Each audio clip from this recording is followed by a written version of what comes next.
안녕하세요. 리얼 김인준입니다. 오늘이 7월 14일이죠. 오늘까지 증시의 어떤 흐름을 볼 때 일단 코스피 지수 중심에서 하방 쪽으로는 상당히 방어가 이루어지는 그런 모습이 있고요. 코스피 지수 중심으로 상승 시도가 계속 나타나고 있는 그런 과정인데요. 오늘 방송에서는 한국 증시가 현재 가지고 있는 긍정적인 부분 또는 약간 부정적인 부분, 그리고 코스피와 코스닥의 차이점, 이런 부분에 대해서 좀 체크해보는 시간을 갖도록 할게요. 이와 연관된 시세까지 같이 점검을 해보는 그런 시간을 갖도록 하겠습니다. 먼저 한국 증시가 현재 갖고 있는 어떤 긍정 요인과 부정 요인이 있잖아요. 이런 부분에 대해서 좀 살펴볼 필요가 있을 것 같아요. 먼저 긍정 요인은 여전히 호재에 민감하고 악재에 둔감하다 라는 거예요. 제가 상승 추세라는 거, 그러니까 소위 말해서 어떤 상승과 하락이 있잖아요. 추세적으로. 그래서 상승 추세에 있다라는 거는 두 가지로 우리가 어떤 특성을 갖다가 살펴볼 수가 있는데, 첫 번째는 등락 자체에 저점과 고점을 높이면서 움직이는 패턴이라는 거죠. 그러니까 등락을 주더라도 이 기조 자체가 우상향으로 가면서 저점과 고점을 높여나가는 거, 이게 전형적인 상승 추세의 어떤 패턴이고요. 두 번째는 호재에는 민감하게 반응해요. 근데 악재에는 좀 둔감하게 반응을 합니다.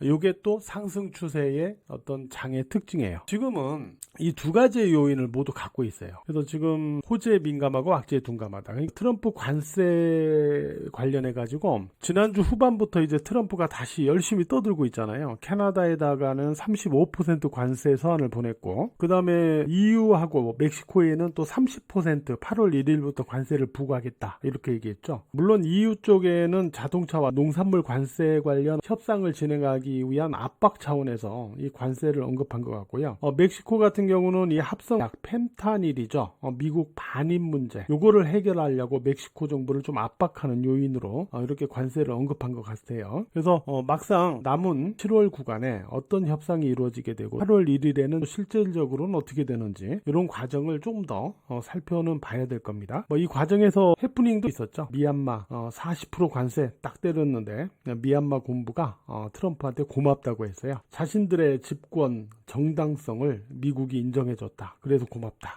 이렇게 얘기를 했다고 합니다. 미국 같은 경우는 6월 관세 수입이 272억 달러 기록하면서 지난해 6월보다 4배가 증가했다고 그러죠.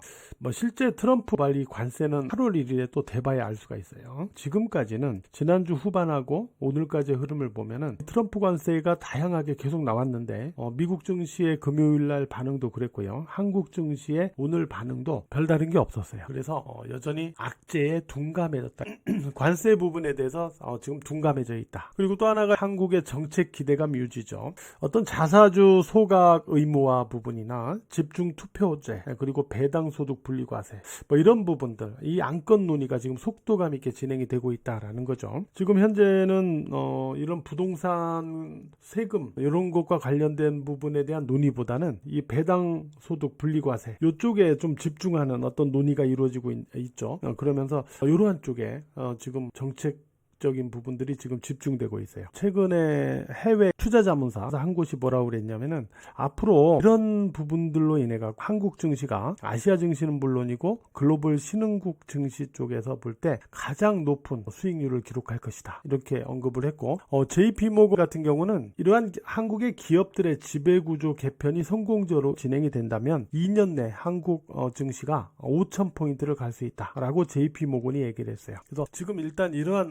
정책에 대한 기대감이 계속 유지가 되고 있는 부분, 그리고 세 번째는 기존 주도 섹터와 소외 섹터 간의 보완 역할을 하고 있다는 거죠. 기존 주도 섹터라고 한다면 조선, 방산, 원전 이런 쪽도 있겠지만 지주사, 금융주 이런 쪽이 상승을 하고 상승 과열이나 어떤 매물과의 충돌에서 만약에 쉬어가거나 조정 눌림이 나타나게 되면 이 소외 섹터, 소위 말해서 반도체나 2차전지 이런 쪽에서 반등을 해주면서 지수를 방어해 주는 거죠. 서로 이렇게 보완해요. 지금 코스피하고 코스닥에서의 시세 동향이 이렇게 나오고 있거든요. 근데 이 소외 섹터라는 게 말씀드린 대로 뭐 반도체나 2차전지 또는 뭐 자동차 뭐 이런 쪽이잖아요. 시가총액이 만만치가 않아요. 소외 섹터라고 무시하면 안 되는 거죠. 시가총액이 상당히 센 곳이기 때문에 이쪽이 씌워줄 때 이쪽이 반등해주면 지수를 충분히 방어해주면서 오히려 반등 쪽으로 이끌 수가 있는 거죠. 반면에 이제 부정적인 요인이 있는데, 부정적인 요인은 역시 상승 피로감이죠. 상승 피로감. 지수가 앞에서 충분한 과열 해소를 보이지 못했다고 그랬죠. 물론 과열 해소 자체를 가격 조정보다는 박스권 등락의 기간 조정으로 보여줬고, 이 기간도 사실은 되게 짧았기 때문에 기간 조정의 특성이 좀 지루하게 만들어 가지고 일단 이렇게 하는 건데, 과열을 해소하는 건데 이게 너무 좀 짧았어요. 그래서 일단 충분한 과열 해소가 안 되다 보니까 올라가면서 단기 이격이 없으면은 그냥 올라가는데, 단기 이격이 생기면 금요일처럼 또 이렇게 매물과의 충돌이 나온다. 이런 과정을 조금 반복하면서 움직일 가능성이 있다라는 거죠. 여전히 역사적 신고점 경신으로의 흐름 가능성은 있지만 상승하면서는 이러한 과정을 거칠 가능성이 높다라고 얘기를 이미 여러분들에게 드렸었죠. 지금 제 무료 텔레그램 방에 들어와 계신 분들은 이 내용을 제가 충분히 얘기를 하고 있었기 때문에 다들 아실 거예요. 트럼프 관세로 인한 물가 불안정, 이 부분입니다. 이번 주 15일에 이제 미국 CPI, 6월 CPI가 발표되고, 그 다음에 16일에는 6월 PPI가 발표가 됩니다. 지금 15일에 발표 예정인 6월 CPI의 헤드라인 컨센서스를 보면은 전년 대비 2.7% 상승으로 예측이 되고 있죠. 지난 5월 달에는 2.4% 상승이었으니까 6월 CPI 헤드라인이 0.3%포인트 좀 높게 나올 것으로 보고 있는데, 요거는 트럼프 관세로 인한 물가 불안정 때문이다 라고 봐야 됩니다. 이게 이제 또 8월 쪽으로 가면서 트럼프가 어떻게 관세를 일단 결정해 나가고 어떻게 실행을 할 거냐, 궁극적으로는 그 부분에 따라 좀 달라질 수 있겠지만 여전히 이런 물가 불안정, 그러니까 트럼프가 약간 웃긴 거죠. 관세를 막 지 마음대로 다 올려가지고 물가 인상 요인을 자기가 만들어 놓고는 연준한테는 금리를 인하하라고 하고 있어요. 진짜 그죠? 좀 말이 안 되죠. 미국도 바로 이 관세 영향에 따른 물가 불안정 때문에 연준도 금리를 인하하지 못하고 있는 거죠. 그래서 이런 부분이 지금 증시에 좀 불안정 요인으로 작용하고 있다, 이렇게 보시면 될 것 같습니다. 코스피와 코스닥입니다. 예를 들어서 오늘 코스피 지수는 26포인트가 올랐는데 코스닥 지수는 마이너스로 끝났어요. 그럼 이런 차이가 뭐가 되고 있느냐라는 겁니다. 바로 이 부분은 결론적으로 가서는 시세적인 부분에서는 기존 주도주와 소외주의 어떤 차이예요. 그러니까 코스피 같은 경우는 우리가 이제 기존 주도주라고 하면 조선과 방산과 원전도 있지만 지주사 관련주나 금융주, 또 여기다 SK 하이닉스, 이런 종목들이 오르면은 이게 다 대부분 코스피 종목이니까 이제 코스피 지수가 올라갈 수밖에 없는 거예요. 반면에 반도체와 2차전지, 요거는 이제 코스닥 지수예요. 그러니까 만약에 삼성전자가 안 움직이면 코스닥에 연계된 반도체 관련주들이 못 움직이잖아요. 2차전지도 얼마 전에 제가 그랬잖아요. 지금은 2차전지라는 쪽이 소외 섹터잖아요. 삼성전자도 소외 섹터고, 그러니까 삼성전자가 올라가면 연계된 반도체만 올라가는 게 아니라 2차전지도 같이 올라가는 거예요. 왜? 2차전지가 바라볼 때 삼성전자도 소외 종목, 관악폭 소외 종목, 삼성전자가 올라가면은 2차전지 쪽에서는 제가 올라가네? 그럼 나도 올라가야지? 약간 이런 개념이 있는 거예요. 그래서 삼성전자가 올라가는 날은 2차전지가 같이 올라가지고 삼성전자가 눌리면 2차전지가 같이 눌려주고 있어요. 바로 이 개념 때문에. 섹터는 다른데 이해가 되셨죠? 그래서 요쪽 움직이면 코스닥 지수가 반등하고, 요쪽이 못 움직이고 기존 요 주도주가 움직이면 코스피가 움직이고, 이러고 있는 거예요. 근데 아까 우리가 해외에서 바라보는 시각, 또 해외 투자자문사나 JP모건이 얘기할 때 어떤 기업 지배구조 개편이나 뭐 이런 부분에 따른 어떤 한국 증시가 얼마 갈 수 있고, 이런 얘기는 중심이 다 지금 코스피에 쏠려 있잖아요. 그러니까 지금 여전히 코스피가 중심은 되고 있어요. 지금 여전히 코스피가 중심이에요. 패턴만 봐도 알 수 있죠. 코스피하고 코스닥, 그죠? 그래서 결론은 뭐냐면, 기존 주도주 축이 움직이면 코스피 지수 자체가 여기서 꺾이지 않고 계속 역사적 신고점으로 올라간다라고 하는 것은, 많이 올라왔지만은 그래도 여전히 증권주나 이런 금융주, 또 지주사 관련주, 이런 쪽이 여전히 살아있다라는 거예요. 또 지금 조선이나 방산이나 원전 이런 쪽, 특히 조선 관련된 쪽에서 지금은 매물 공방이 많은데, 이러다가 또 지수가 올라가는 과정에서 어느 순간에 또 이렇게 치고 한 번 더 올릴 수도 있는 거죠.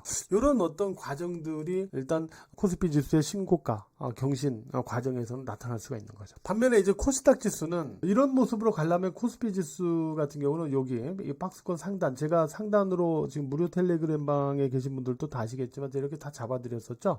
3030에서 3130 이 안으로 다시 들어오지만 않으면 돼요. 들어오지만 않으면 매물수화를 거치면서도 역사적 신고점 경신으로 갈 수가 있는데 기존 주도주 쪽에서도 여전히 살아있는 쪽에서 움직임이 계속 있겠죠. 그 다음에 이제 코스닥 지수 자체는 바로 앞에 6월 25일에 만든 이 고점 804포인트입니다. 여기다가 돌파해서 지지로 전환시켜야 돼요. 제가 코스피 지수도 똑같이 얘기했어요. 제가 3130포인트를 돌파해서 그냥 근데 저는 어떤 특정한 저항을 돌파하는 것보다는 저점상 지지로 전환해야 돼요. 이게 저는 의미를 갖고 있는 부분들이에요. 이런 돌파보다는. 왜냐하면 돌파했다 다시 깨고 내려올 수도 있거든요. 마찬가지로 코스닥 지수도 바로 여기 804포인트를 돌파만 하는 게 아니라 돌파해서 저점상 지지로 전환해 줘야 돼요. 기술적으로는 코스닥 지수는 이렇게 해야 추가로 더 올라갈 수가 있어요. 그 다음에 시세적으로는 말씀드렸다시피 반도체와 2차 전지가 올라야 코스닥 지수가 올라갈 수가 있어요. 근데 코스닥 지수의 전체적인 추세나 이런 패턴을 갖다 놓고 보면 코스닥 지수는 앞으로 올라갈 자리가 많아요.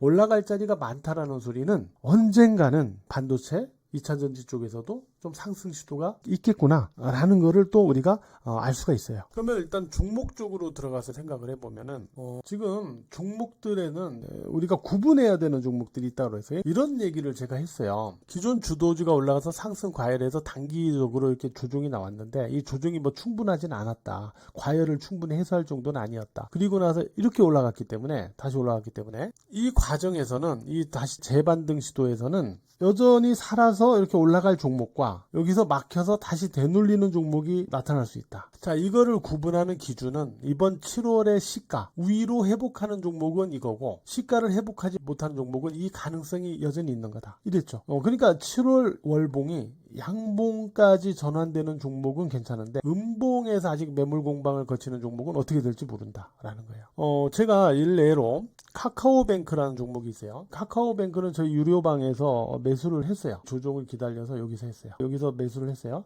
그리고 한 이틀 갖고 있다 보니까 이게 촥 치켜 올려 들어갔죠. 치켜 올려 들어가서 금요일날 장 초반에 털었어요. 제가 여기서 이렇게 보시면 7월 11일이죠. 카카오뱅크 오늘 추가 상승에도 모두 챙겼다 이렇게 나오죠. 비공식이라는 게 매매를 안 한다는 소리가 아닙니다. 이거는 유료방에 들어오시면 알아요. 이게 무슨 의미인지. 이것도 다 매매를 하는 거예요. 비공식이라고 해서 이게 그냥 용어를 제가 이렇게 쓰는 거예요. 구분하려고 공식과 비공식을. 이거는 매매를 안 한다는 소리가 아닙니다. 나중에 들어와 보시면 아실 거예요. 어쨌든 7월 11일 날 다 챙겼다고 나오죠. 다 챙겼어요. 이거를 여기서 다 챙겼어요.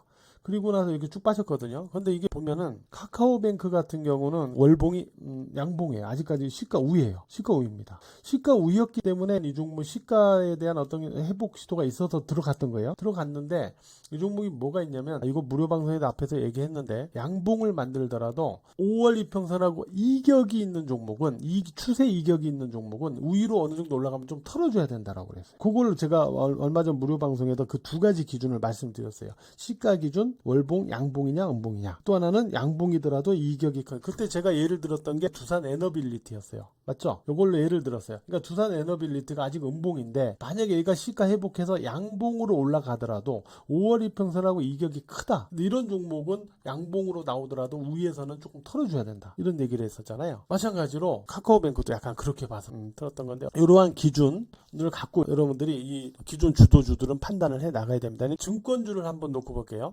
자, 보면은 증권주 삼성증권은 월봉 양봉이죠. 키움증권은 이제 양봉으로 약간 전환됐어요. 대신증권 이런 종목도 양봉이죠. 미래에셋증권 이런 종목은 음봉이었다가 오늘 약간 양선으로 전환 시도 약간 이렇게 이러실까. 지금은 전체적으로 보면은 증권주들 같은 경우는 원래는 이 삼성증권하고 키움증권 이런 종목들이 증권주의 어떤 주도 시세로 상승을 했잖아요. 이들이 상승으로 주도하면서 상승할 때 그러니까 이 구간을 얘기하는 거야. 이 구간일 때 못 올랐던 종목들이 뭐가 있냐면은 이런 종목들이에요. 대신증권 이런 종목들은 여기서 못 올랐어요. 또 SK증권, 한화투자증권 이런 종목들은 여기서 못 올랐어요. 그런 종목들이 지난주에 한번 치켜 올라 들어갔죠. 순환매가 돈 거예요. 중소형 증권주 쪽으로. 그럼 우리가 예전에는 섹타에서 순환매가 돌면은 일단 조금 무리다. 뭐 이렇게 보는 시각도 과거에 있었지만은 증권주가 예를 들어서 주도주가 오르다가 이게 꺾이고 이때 못 올랐던 다른 중소형 증권주가 주가가 여기서 순환하면서 올라간다면 이거는 한 바퀴 순환매가 끝나면 꺾이는 신호. 근데 이 기존 주도주가 여기서 이게 버텨주는 거죠. 버텨주면서 얘가 못 올랐던 게 올라가면서 순환매가 돌 때는 이 섹터 전반적으로가 아직 살아있다는 소리예요. 살아있다는 소리예요. 아까 제가 지수도 역사적 신고점으로 간다고 그랬으니까 증권주가 아직 꺾이진 않겠죠. 증권주가 전반적으로 양봉이라는 소리는 이쪽 섹터는 증권주는 아직은 계속 살아있다는 소리예요. 그 다음에 은행주 쪽에서 볼 때 KB금융 양봉이죠. 하나금융주주 양봉이고 신한주주 양봉이에요. 그러니까 지금 보면 KB금융 일봉으로 보면 여기서 막히는 것 같죠. 그죠? 막히는 것 같죠. 지난주 후반에 약간 눌리기도 하고. 그러니까 끝난 거 아닙니다. 끝난 게 아니에요. 그러니까 은행주 같은 경우는 두 가지 포인트예요. 하나는 일단 실적입니다. 실적이 지금 안 좋아질 수가 없어요. 은행은. 왜냐면 은행 같은 경우는 지금 뭐 다른 것보다는 이자잖아요. 이자 수입이잖아요. 여기에서 지금 보면은 기준금리가 다운됐잖아요. 기준금리 2%대잖아요. 기준금리 2%대. 그래서 저축금리는 낮아져 있잖아요.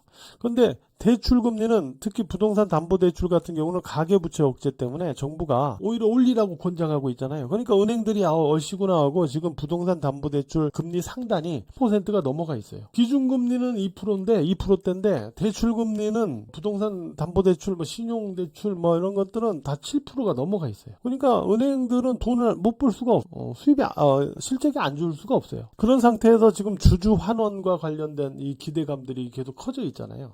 그래서 지금 모멘텀적으로는 그리고 또 우리가 기술적으로 보면 다 월봉 양봉이잖아요.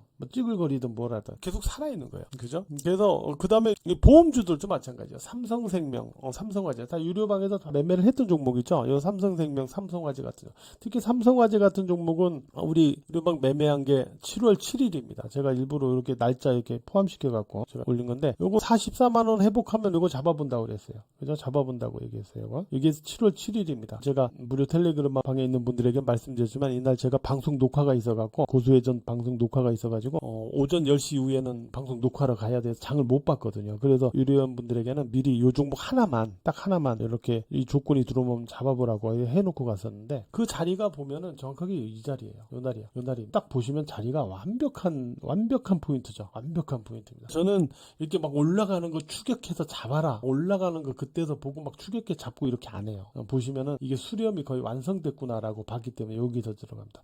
얼마나 편안한 자리에서 들어갑니까? 그죠? 이날 딱 44만 500원 마감했거든요. 조건이 딱 들어왔죠. 그리고 나서 여기도 딱 급등을 해버립니다. 그죠? 물론 삼성생명하고 삼성화재는 지금 합병을 추진하고 있기 때문에 이런 이슈도 있어요. 근데 어쨌든 이런 종목들도 계속 이렇게 치고 올라가는 모습. 오늘도 무료 텔레그램 방에 있는 분들에게는 장 시작하면서 바로 삼성화재, 삼성생명 이런 종목들이 오늘 흐름이 양호할 것이다 라고 초반에 바로 말씀드렸죠. 특징주로. 어쨌든 이런 금융주 전반적으로 보면 많이 오르기도 한 종목들이 있지만 그래도 여전히 살아있어요. 그러니까 삼성증권 같은 종목은 오늘 고점을 높여버리잖아요. 고점을 높여버리잖아요. 이게 달라요. 통합하고 하면 좀 다르긴 한데 어쨌든 정규장을 기준으로 보면 높여요. 이걸로도 마찬가지예요. 고점을 높인다는 소리는 여전히 살아있다는 소리예요. 그래서 금융주들이 여전히 살아있고 그 다음에 그 지주사 쪽도 우리가 구분을 해서 보셔야 돼요. 자, SK 양봉, CJ 양봉, LS 음봉, 한화 음봉, 효성 음선, 코롱 양봉. 그러면 여러분들은 지주사 관련주를 매매할 때는 SK, CJ, 코롱 이런 걸 매매하는 게 유리합니다. 월봉, 양봉인 게 유리한 거예요. 음봉보다는. 왜냐하면 음봉이라는 건 아직까지는 매물 공방이 있다는 소리예요. 근데 이걸 알아야 돼요. 시작하는 가격은 일단 출발점입니다. 출발해서 주가든 지수가 위에서 움직인다는 소리는 매수와 매도가 계속 공방을 벌이면서 가격이 형성되는 거잖아요.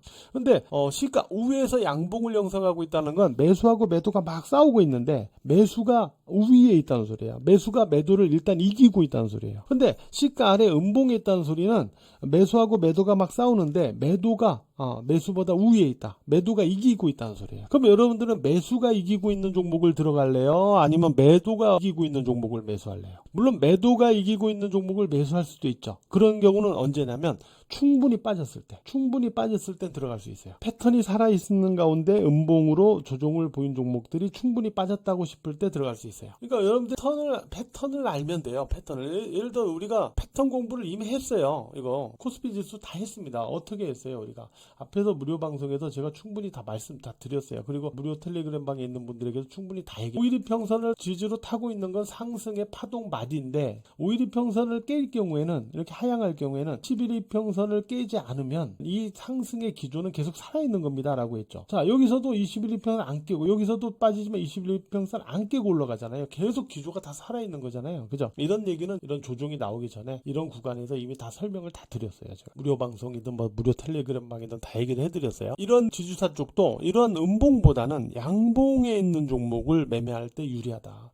그래서 매수가 이기는 종목이 아무래도 매수했을 때 하방 쪽으로는 방어적이고 위로는 올라가기가 더 쉽고 이런 거죠. 저도 유료방 회원분들하고 지금 매매한 게 요거죠. CJ를 매매했어요. CJ를 매매했는데 그래서 이렇게 보시면은 이게 역시 7월 11일 지난주 금요일입니다. 이거는 이미 지난주에 CJ는 매수에 들어갔었어요. 그리고 금요일날 음봉으로 눌렸잖아요. 조정이 나왔죠. 그래서 이날은 도망가는 게 아니라 없는 분은 오히려 종가에서 매수하시라고 그랬어요. 그죠? 이거는 제가 올라간다고 해서 뭐 사십시오 이게 아닙니다. 패턴을 다 보기 때문에 CJ는 금요일날 종가 매수 없는 분 하라고 할 때는 음봉이잖아요. 음봉으로 눌릴 때 한 거예요. 그죠? 이게 안 죽는다라는 걸 아는 거예요. 오늘 또 약간 운도 좋게 제일제당 뭐 호주에 뭐 진출하고 또 CJ 올리브영 요거 모레 실적이 역대 최고치 뭐 이런 얘기들이 이제 자회사 관리해서 막 나오다 보니까 이제 더 이렇게 힘을 받은 건데 오늘 쫙 끌어당겼죠. 금요일날 종가 사신 분들은 바로 10% 수익이 단박에 나와버립니다. 그죠? 이런 종목은 양봉에 있기 때문에 제가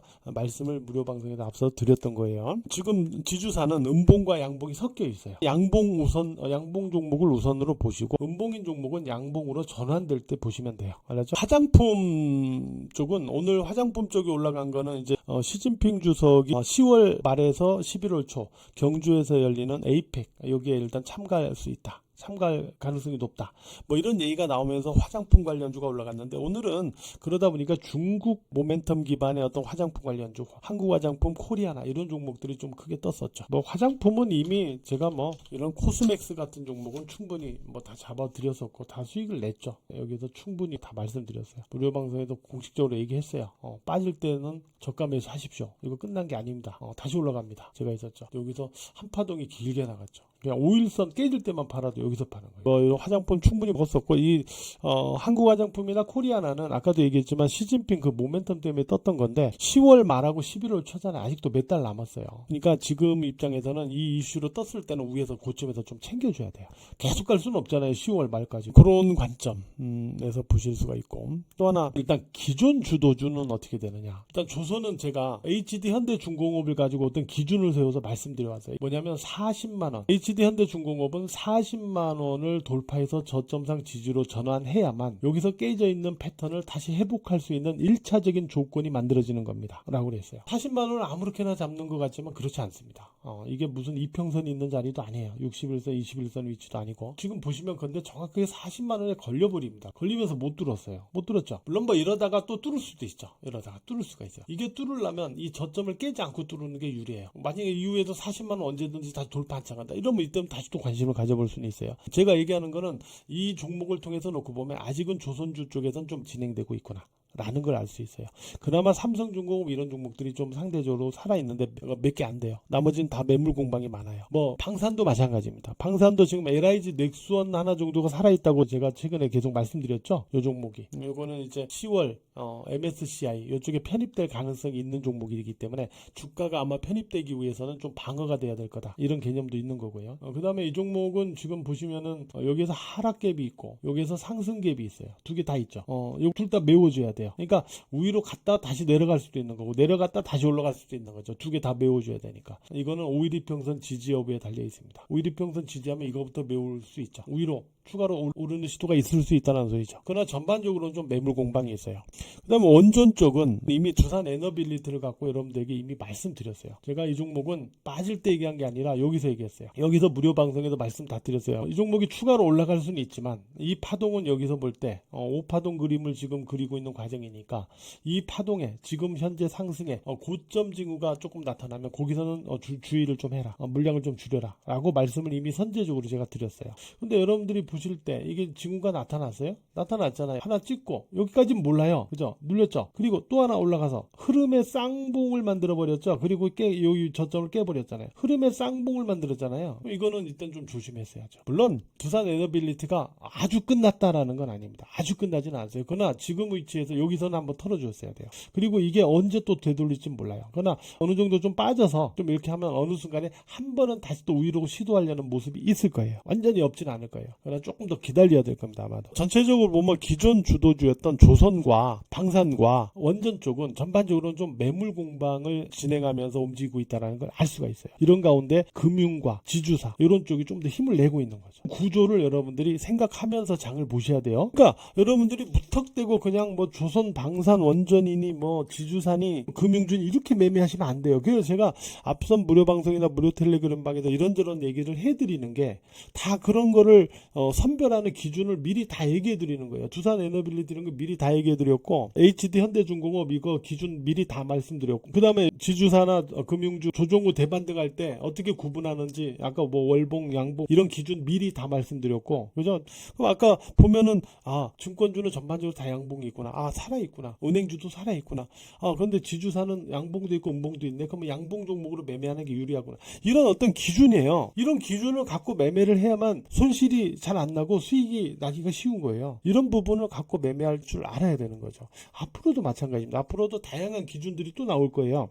새로운 시세도 나오고. 그래서 그런 부분을 일단 그렇게 흘려들으면 안 돼요. 여러분들은 보통 이런 거를 알려드리면 그냥 뭐 별로 중요하게 생각 안 하더라고. 그냥 그런가 보다 하고 쟤 뭔 소리인가 하고 올라가는 거 하면 되지. 그냥 올라가는 그냥 쫓아서 그냥 잡고 그냥 매매하시지. 이런 기준을 미리 생각하고 하시는 분은 아마 전문가들도 마찬가지예요. 전문가들도 이런 세밀한 어떤 기준을 갖고 매매를 이렇게 언급하는 사람들은 아마 많지는 않을 거예요. 있긴 있겠지만 많지는 않을 거예요 아마. 그 다음에 소외 종목 쪽에서는 삼성전자나 이런 종목들은 제가 이 종목을 어떻게 보면서 체크 기준점을 잡아드리는지를 다 보셨을 거예요. 제가 이거 꾸준히 언급드렸으니까. 이런 자리에서는 이거 팔 필요 없다고 그랬죠. 의미가 없다고 그랬죠. 이거 의미가 없다는 소리는 매수도 의미가 없지만 매도도 의미가 없는 거예요. 기간 조정 구간이라고 제가 다 얘기했고요. 그 다음에 위에서는 주가가 57,500원 정확하게 여기 잡아드렸죠. 57,500원을 저점상 지지로 전환할 때 6만원 돌파 시도로 가기 쉽다라고 그랬어요. 근데 여기서 쭉 보면 돌파가 중요한 게 아니라 돌파 후 지지로 전환하는 게 중요합니다. 자, 보세요. 57,500원을 지지로 전환하는 흐름들이 보이죠? 이렇게 나타나죠. 그래서 여기서는 이제 6만원 돌파 쪽으로 움직이기 쉽다고 그랬어요. 돌파가 나갔어요. 그죠? 나갔죠.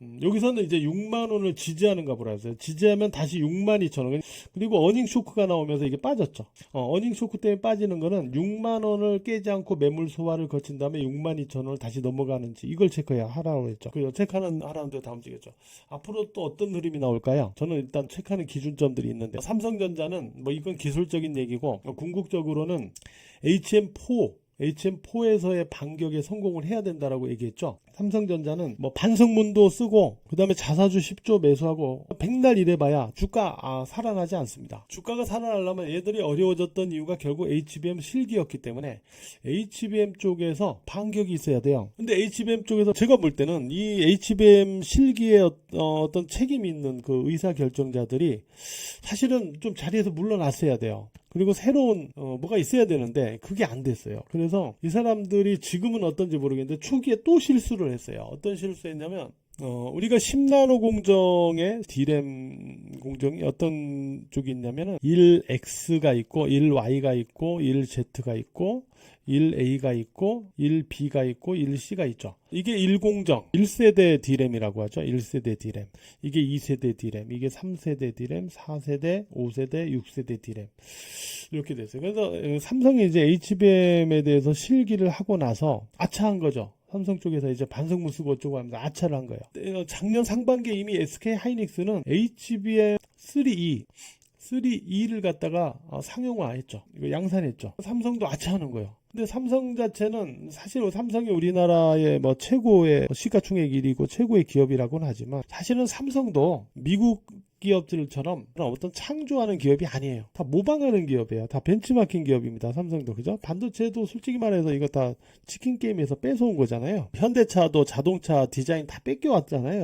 삼성 스마트폰도 이거 애플 거 다 모방한 거잖아요. 솔직히 말해서 초기에 디자인이 거의 비슷했잖아요. 사실 벤치마킹엔 강해요. 삼성의 입장에서는 지금 HBM3 이게 나오니까 따라잡으려고 한 거죠. 그래서 HBM3를 급하게 만드는 거예요. 삼성도 만들었어요. 그런데 경쟁사들이 바로 요거 5세대를 갖다가 요걸 만들 때 얘들은 이걸 갖다가 이걸 만든 거예요. 삼성은. 그러니까 어떤 발열 문제나 전력 소모 문제, 그다음 전력 소모 과다 문제, 기능성, 수율 문제, 성능 문제 이런 부분에서 안 되죠. 실패한 거예요. 이거 안 받아주는 거예요. 그러니까 이때 만든 양산한 이 제품들은 다 재고로 그냥 쌓여 있는 거예요. 그러면서 애들이 이제 개선 제품을 만들어 낸 거예요. 개선 제품을 이제 안 되니까 만들어 놓았어요. 그나마 요게 이제 브로드컴의 8단, 그다음 AMD 12단 이런 게 일부 좀 공급이 됐죠. 그러나 엔비디아는 퀄테스트에 통과가 안 됐어요. 이게 낫지. 개선 제품보다는. 그리고 이게 이제 쌓였으니까 이거 어떻게 이거 털어내야지. 그래서 이번 2분기 실적에서 이거 털어낸 거예요. 이게 재고자산 충당금 이거 해서 털어낸 거예요. 이게 1조였어요. 1조였어도 5조 원대였다는 건데 여전히 안 좋아요. 실적이. 이거 실기하면서 다 안 좋아요. 지금 파운드리도 안 좋고. 그래서 삼성이 지금 노리고 있는 게 결국 HBM4예요. HBM3는 제가 볼 때 3는 틀렸고 그나마 이제 3E에서 어떻게 퀄테스트에 엔비디아에 통과해갖고 블랙웰 울트라나 이런 쪽에 좀 뭐 공급을 할 수 있을지 모르겠지만 그래도 뭐 그 공급하는 게 낫죠. 안 하는 것보다 이게 훨씬 낫죠. HBM4가 있는데 그러다 보니까 어떤 경쟁사들은 HBM4도 이걸로 역시 만들어요. 3E처럼. 그러니까 똑같은 걸로 가갖고는 안 되잖아요. 그러니까 얘들이 이 6세대 D램 개발해가지고 이거 양산 승인 얼마 전에 해가지고 지금 이렇게 머리를 쓴 거죠. 그래서 이제 여기에서는 이제 어느 정도 지금 수율 자체가 60%는 넘어간 걸로 알고 있거든요. 과연 이제 이게 D램의 성능 차이 때문에 이게 실패했던 걸 알았기 때문에 얘가 한 단계 더 높은 거 6세대로 갖다 집어넣어갖고 하는 거기 때문에 이번엔 좀 반격에 성공할 가능성도 있다라고 생각은 해요. 저도 어느 정도. 과연 얼마나 고객사 확보나 점유율을 다시 또 찾아오는지 이게 중요하겠지만 어쨌든 삼성전자로서는 이게 이제 목숨줄이에요. 삼성전자 주주들 입장에서도 지수 3100, 3200 가는 동안에 삼성전자 올라간 게 없거든요. 얼마나 답답하겠어요. 이거 만약에 이거 HBM4 실패하면 삼성 난리 납니다. 주주들도 난리 나고 어떻게 해서든지 이거 살려내야 돼요. HBM4에 집중할 수밖에 없는 거죠. 삼성. 그게 되면 그게 이제 샘플이 7월 말 8월 초에 공급되잖아요. 그게 이제 퀄테스트 어떻게 통과 이게 통과됐다라고 하면 이제 좀 주가가 살아나겠죠. 그게 달려있다 삼성전자는. 그리고 바이오나 이런 쪽은 하반기에는 이제 항암학회가 이제 많이 있잖아요. 항암학회가 9개인가 12개 있잖아요. 그죠? 거기에서 ADC나 이런 쪽과 관련된 어떤 기술. 리가켄 바이오가 그것 때문에 올라갔잖아요. 리가켄 바이오가 이제 최근에 바이오 쪽에서 그나마 올라갔던 거는 존슨앤존슨하고 지금 공동 임상을 하고 있는 게 있잖아요. ADC 연계. 예전에 이미 계약을 했잖아요. 계약을 체결했죠. 이게 1조 얼마인가요? 2조 얼마인가요? 하여튼 한 다음에 공동 임상을 하고 있는데 지금 임상 진행 중인 요게 이제 결과가 좋으면 이후 추가 임상은 존슨앤존슨 이제 단독으로 진행을 하게 됩니다. 단독으로 진행을 하게 돼요. 그렇게 되면은 존슨앤존슨가 리가켄바이오에다가 마일스톤 한 2,700억 원의 마일스톤을 또 줘야 돼요. 그 기대감이 있는 거예요. 지금 리가켄바이오가 그런 부분 때문에 올라간 거잖아요. 바이오는 철저하게 섹터로 보지 마시고 바이오는 철저하게 하반기에 이와 같은 어떤 항암 연계 모멘텀이나 어떤 실적 호조의 어떤 모멘텀이 확실하게 있는 종목으로만 선별하셔야 돼요. 그렇지 않은 종목은 들어가시면 안 돼요. 그리고 2차 전지 쪽에서는 일단 제가 무료 텔레그램 방에 있는 분들에게 말씀을 이미 드렸지만은 2차 전지 쪽은 지금 한국의 전기차 배터리가 지금 이렇게 어려움을 겪고 있는 이유가 뭐냐 하면 전기차가 1차는 안 팔린다. 전기차가 안 팔려. 글로벌 수요가 이제 감소했어요. 그 다음에 이제 중국의 LFP 배터리의 가격 경쟁력에서 밀려버린다. 이 두 개를 극복을 해야 돼요. 그러면 이 극복을 하려면 전기차가 왜 수요가 떨어지냐면은 이게 성능 때문에 그래요. 화재, 폭발 위험이 크고 화재 위험이 크고 추위에 약하고 그 다음에 아직까지는 어떤 충전이나 주행거리 이런 부분에서 만족스럽지 못하고 많이 개선은 됐지만 결국은 이 배터리 성능을 개선하는 게 관건. 또 하나는 LF 배터리의 가격적인 경쟁력이 가능하면서 성능이 더 좋아야 되겠죠. 가격이 똑같으면 뭐 이거 하면 되니까 가격이 비슷하면서도 성능이 더 좋아야 된다.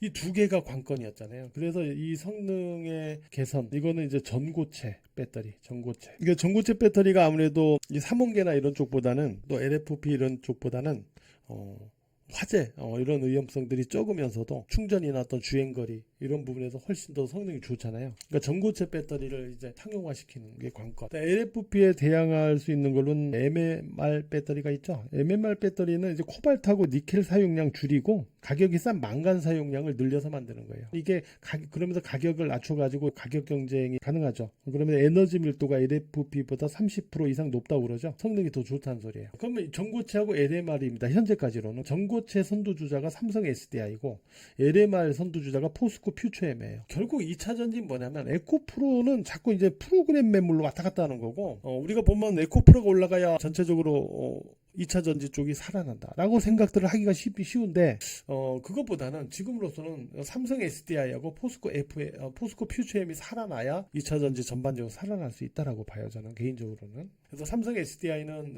유상증자 때문에 주가가 조금 발목이 잡혀 있었죠. 이미 유상증자 물량은 다 나왔죠. 이런 게 좀 올라가줘야 되고 포스코 퓨처엠도 그렇고 그래야 2차전지도 좀 살아난다. 소외주 섹터는 이런 반도체나 2차전지, 바이오나 이런 쪽은 오늘 말씀드렸던 이런 부분을 기준으로 해서 체크해 나가시면 되지 않을까 이렇게 생각을 합니다. 전반적인 상황들까지 오늘 좀 짚어서 좀 살펴봤습니다. 앞으로 장은 올라가면 올라가서 왜냐하면 수급은 제한적이에요. 여전히 얼마나 외국인 자금들이 추가로 들어오고 고객이 탁금이 얼마나 더 추가로 늘어나고 이거에 따라 달라지긴 하겠지만 지수가 올라가면 올라갈수록 점점 더 까다로워질 거예요. 쉬워질 것 같죠. 우리가 돈이 증시 유동성이 이만큼이 있어요. 근데 이게 지수가 여기 있어요. 근데 지수가 여기로 올라가는데 증시 유동성이 이만큼밖에 안 늘어나요. 그러면 지수 올라가면 올라갈수록 더 막 다 올라가고 막 뭐 쉬울 것 같죠. 매매가 더 까다로워집니다. 올라가는 것만 올라가고 순환매 돌고 매물 소화하면서 올라가고 까다로워지는 거예요. 왜냐하면 이게 커지면은 뭐 2배로 커졌어요. 그러면 다 쉬워요. 매매가 다 그냥 급등하니까. 근데 이렇게 수급이 안 따라주면 까다롭게 올라갑니다. 앞으로 여러분들이 지수가 신고점을 경신한다 이런 쪽에만 어떤 포인트를 잡지 마시고 신고점 경신을 하더라도 여기에서 어떤 종목을 매매하느냐에 따라서 수익률을 완벽하게 천차만별이